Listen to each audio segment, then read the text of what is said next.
හැමෝටම සුබ දවසක්. හැම පිළිගන්නවා Travel Europe with DK YouTube channel එකට. ඉතින් අද සෙනසුරාදා දවසක්. අද පොඩක් එළියට ආවා. ඉතින් අද වීඩියෝ එකක් කරන්න කියලා හිතුණා එම්බසි අප්ඩේට් ගැන. ඒ වගේම මේ දවස්වල රුමේනියාවේ තත්ත්වය ගැන. මේ දවස්වල ඔයා රුමේනියාවට එනවා නම් එන්න හොඳ එයාලයින්ස් එක මොකක්ද? ඒ වගේම ෆ්ලයිට් ටිකට් ගැන රුමේනියා එම්බසි එකේ අලුත් රූල්ස් ගැන ඒ වගේ විස්තර ගොඩක් මම වීඩියෝ එකෙන් අරන් එන්න බලාපොරොත්තු වෙමින් ඉන්නවා. ඉතින් මේ දවස්වල ඔයා රුමේනියාවට එනවා නම් මොන වගේ විස්තරද ඔයා දැනගෙන එන්න ඕනි? ඒ වගේම රුමේනියාවේ ජොබ් මාරු කරනවා නම් ඒ ගැනත් අලුත් නීති ගොඩක් වෙනස් වෙලා තියෙනවා. ඉතින් මම මේ වීඩියෝ එකෙන් ඒ ගැන හැම විස්තරයක්ම අරන් එන්න බලාපොරොත්තු වෙනවා. එහෙනම් දිගටම වීඩියෝ එකත් එක්ක එකතු වෙලා ඉන්න කියලා ඔයාලට මතක් කරනවා. ඔයා මාව subscribe කරලා නැත්නම් subscribe කරලා bell icon එකත් ඔබලා තියාගන්න. එතකොට රුමේනියාව ගැන අලුත් විස්තර ඔයාලට දාපු ගමන්ම බලා ගන්න පුළුවන්. ඉතින් එහෙනම් අපි ඉස්සරම කතා කරමු මේ දවස්වල එම්බසි එකේ අප්ඩේට් ගැන.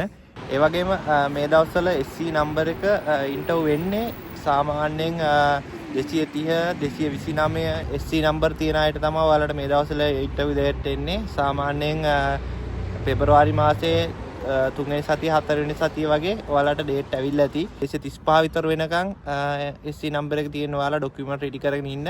දැන් සාමාන්‍යයෙන් ගොඩක් වෙනදාට වඩා ඉක්මනින් ඉන්ටර්වයුව ඩේට් ඉෂුව වෙනවා. මොකද ඉස්සර නම් මාස දෙකකට විතර කලින් නම් සාමාන්‍යයෙන් මාස 6ක් විතර ගියා. දැන් සාමාන්‍යයෙන් මාස එකමාරක් දෙකක් යද්දී ඔයාලට ඉන්ටර්වයුව එක එනවා. ඔයා රුමේනියාවේ ඉන්න කෙනෙක් නම් ජොබ් මාරු කරනවා නම් ගොඩක් හිතන්න වෙනවා. මොකද ගොඩක් ප්‍රශ්න ඇති වෙනවා මේ දවස්වල ජොබ් මාරු කරලා. ඒ කියන්නේ සමහර කම්පැනි වල හරියට සැලරි ගෙවන්නේ නැහැ. ඒ වගේ ප්‍රශ්නත් තියෙනවා. රුමේනියාවෙ ඉන්න බලන් ඉන්න ඔයාලට ඉතින් ඉක්මනින්ම රුමේනියාවට එන්න ලැබෙන්න කියලා මම ප්‍රාර්ථනා කරනවා. ඊළඟට අපි ඊළඟ කාරණාව කතා කරමු ෆ්ලයිට් ටිකට් ගැන.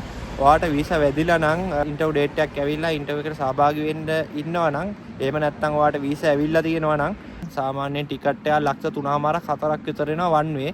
ඉස්සර නම් 2.90ක් 3ක් 3.20ක් විතර තමයි ටූ වේම තිබ්බේ. දැන් වන් වේ විතරක් වෙනවා ලක්ෂ 3මාරක් 4ක් විතර. සමහර එයාලයින්ස් වල ටිකට් අප්‍රේල් මාසේ මැද අප්‍රේල් මාසේ අන්තිම විතර වෙනකන් බුකින් වෙලා තියෙන්නේ. ඔයාලගේ වීසා වැදිලා නම් මාස 3ක් යන්න කලින් කම්පැනියත් එක්ක කතා කරලා ඒජන්සියත් එක්කත් කතා කරලා ඉක්මනින්ම පුළුවන් තරම් ඉක්මනින් රුමේනියාවට ඇවිල්ලා ID එකට ඇප්ලයි කරන එක තමයි ගොඩක් හොඳ කියලා තමයි මගේ අදහස.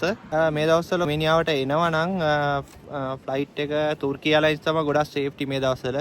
ඒ වුණාට තුර්කිය එයර්ලයින්ස් එක ගොඩක් ෆුල්.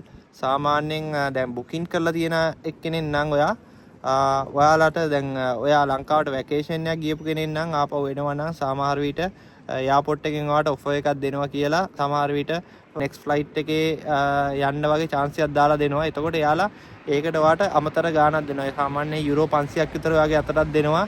ඒ වගේම අර පැය ගාණ ඇතුළත නවතින්න වෙනම හොටෙල් එකක් ඒ වගේ පහසුකමුත් දෙනවා. මොකද ෆ්ලයිට් එකේ තියෙන ආසන ප්‍රමාණය අඩු කරගත්තම එයාලට ඉමර්ජන්සි කේස් වලට යවන අයට ලොකු ගාණක් ගන්නවා. සාමාන්‍ය ලක්ෂ 3ක් 4ක් විතර ඉමර්ජන්සි කේස් වලට යන අයට අයගෙන් අරගෙන ඒකෙන් කොටසක් ඔයාටත් දෙනවා. ඊළඟට ඔයාට යන්න වෙන ෆ්ලයිට් එක chance එකක් දෙනවා. ඉතින් එහෙම ඔෆර් එකකුත් තියෙනවා මේ දවස්වල තුර්කිය එයර්ලයින්ස් එකේ.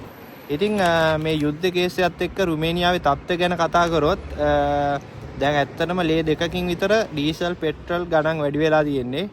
උදේ තියෙන ගාන නෙමෙයි හවස තියෙන්නේ. සාමාන්‍යයෙන් 7 ගානකින් හරි වැඩි වෙලා තියෙනවා. දැන් මේ තියෙන තත්ත්වෙත් එක්ක රුමේනියාව හැම තැනම වියදම වැඩි. මාකට් එකකට ගියත් මාකට් වල තියෙන හැම බඩුවක්ම වගේ සාමාන්‍යයෙන් වෙනදාට වඩා ගණන් වැඩි.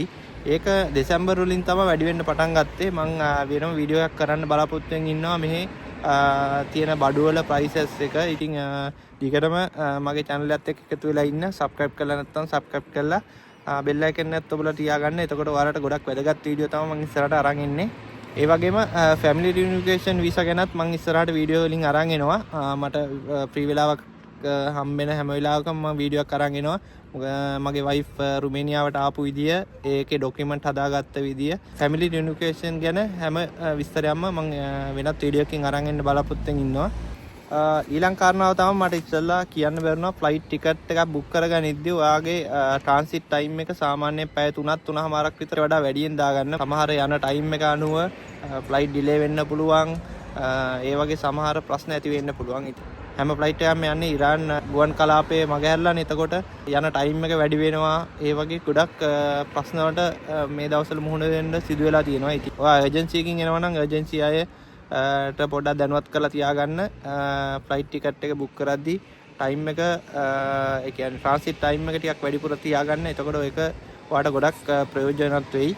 ඒ වගේම ඔයා ඉදිරි දවස් කිහිපය ඇතුළත රුමේනියාවට යන්න බලාපොරොත්තු වෙමින් ඉන්නවා නම් ෆ්ලයිට් ටිකට් දාලා නම් නිතරම ෆ්ලයිට් ටිකට් ගැන අප්ඩේට් එකේ ඉන්න. සමහර ෆ්ලයිට් කැන්සල් වෙනවා. ෆ්ලයි ඩුබායි එහෙම නම් ගොඩක් කැන්සල් වෙලා තියෙනවා. ඒ වෙනුවට අලුත් ඩේට් ඒ වගේම ගොඩක් විස්තර වලට බලා ගන්න පුළුවන්. ගොඩක් ඇප් තියෙනවා ෆ්ලයි ඩුබායි, තුර්කී, එමිරේට්ස්, කටාර් වගේ ඇප් වලින් ඔයාලට ඇප් එක ඩවුන්ලෝඩ් කරලා ඇප් එකේ ඒ කියන්නේ ෆ්ලයිට් ටයිම් එක අප්ඩේට් එකේ ඉන්න පුළුවන්. ඊළඟ කාරණාව තමයි රුමේනියාවේ දැන් ඇත්තටම ජොබ් වල තත්ත්වය. ඉතින් සමහර අයට නම් හොඳ ජොබ් හම්බෙලා තියෙනවා. සමහර අයට ඒ කියන්නේ සමහර සැලරි අඩුයි. ඒ වගේ ප්‍රශ්නත් තියෙනවා. ඉතින් මේ දවස්වල හොඳම දේ තමයි ඉතින් ටිකක් කට්ටක් ආගෙන අල්ලගෙන ඉන්න එක. මොකද මේ තත්ත්වෙත් එක්ක ගොඩක් කම්පැනි වලට බලපාලා තියෙනවා. ඉතින් ඔය ටික තමයි මම මේ වීඩියෝ එකෙන් අරන් එන්නේ. ඉස්සරහට ෆැමිලි රියුනිෆිකේෂන් ගැනත් මාකට් වල තියෙන සාමාන්‍යයෙන් බඩු වල ප්‍රයිසස් මම වෙන වීඩියෝ එකක් අරන් එන්න බලාපොරොත්තු වෙමින් ඉන්නවා. ඒ වගේම රුමේනියාවේ මම කරන ජොබ් එක ගැන, අපි ඉන්න ඇකොමඩේෂන් එක ගැන, ඔයා ෆැමිලි රියුනිෆිකේෂන් ඇප්ලයි කරන්න ඉන්නවා නම් අපාර්ට්මන්ට් එකක් කොහමද හොයාගන්නේ, අපේ අපාර්ට්මන්ට් එක ගැනත් ඒ වගේ ගොඩක් විස්තර ගොඩක් වීඩියෝ වලින් මම ඉස්සරහට අරන් එන්න බලාපොරොත්තු වෙමින් ඉන්නවා. මතක ඇතුව channel එක subscribe කරලා නැත්නම් subscribe කරලා bell icon එකත් ඔබලා තියාගන්න. ඉස්සරහට තවත් අලුත් වීඩියෝ එකකින් හම්බෙමු. හැමෝටම සුබ දවසක්.